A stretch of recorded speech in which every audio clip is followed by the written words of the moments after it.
Welcome to livingpianos.com. I'm Robert Estrin, and the show today is how practicing slower will get you there faster. It seems counterintuitive, and I see so many students falling into a trap.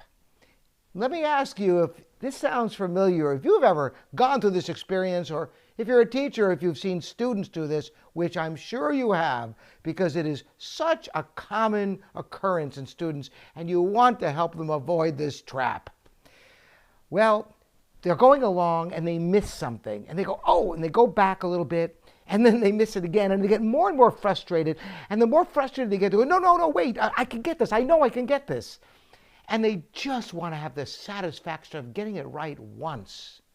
But they keep reinforcing the mistake because every time they play it again, they miss it. And maybe the 10th time or something, they may get it and they go, and they feel so good that they've finally gotten it. And of course, then they go ahead and they go to the next place and do exactly the same thing.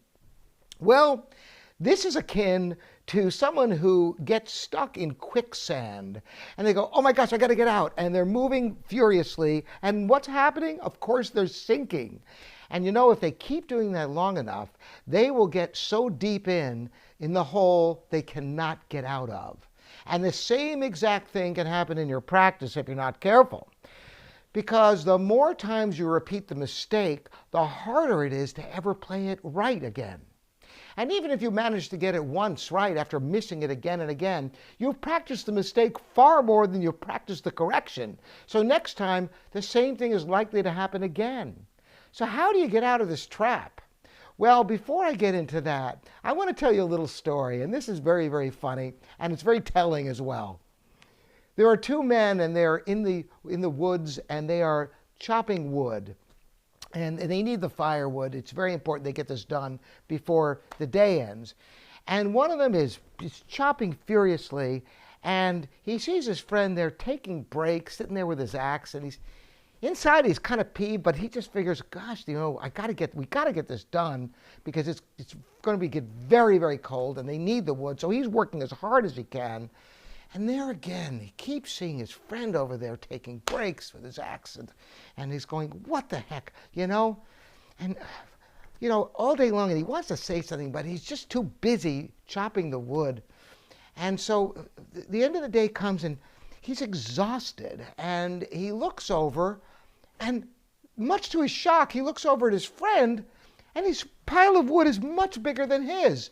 And he's shocked. He couldn't even imagine what could possibly have happened. So he says to his son, I don't get it. All day long, I'm busting my ass over here trying to get this wood chopped, and somehow you end up with more wood than I did. He goes, and there he is sitting there again with his axe. And he goes, yeah, I like to sharpen my axe.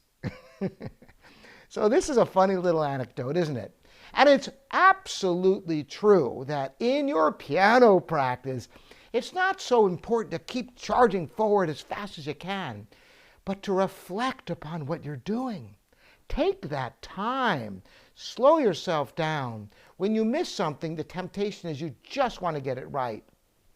But if you do that, you're missing a tremendous opportunity to find the correction, to find what you need to do differently the very next time, and to slow way down so you can get it right the very next time.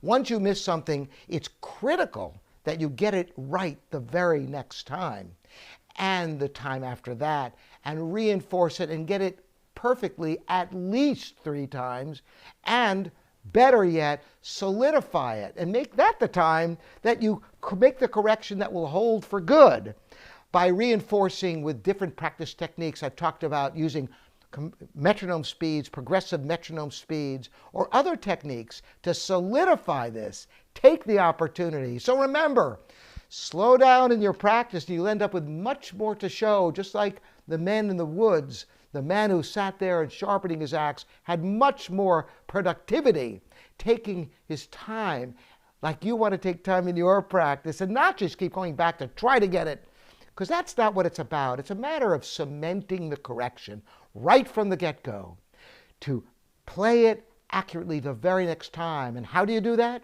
Study the score and slow down so you get it perfectly the very next time, and repeat it until you can get it consecutively again and again. So you make that correction, and you'll find your practice will take on a productivity that you can't even imagine if you haven't done this technique before. Because I sometimes call that technique of sinking into the quicksand as anti-practicing. Repeating your mistake again and again and thinking just because you got it right once and you missed it a bunch of times in a row that you've accomplished something. No, you've actually done destructive work with all the best intentions. And you know the feeling, you just want to get it right, and you know you can play it right because you played it right before. Why shouldn't it come out right now? Well, that's not an important question to ask yourself. Well, it is, insofar as look at the correction, get it done, and you will be so much more productive in your practice. Again, I'm Robert Estrin. This is livingpianos.com, your online piano resource with lots of videos to come. Thanks for joining me and for subscribing. Ring the bell and share this in your social media if you like it. We'll see you next time.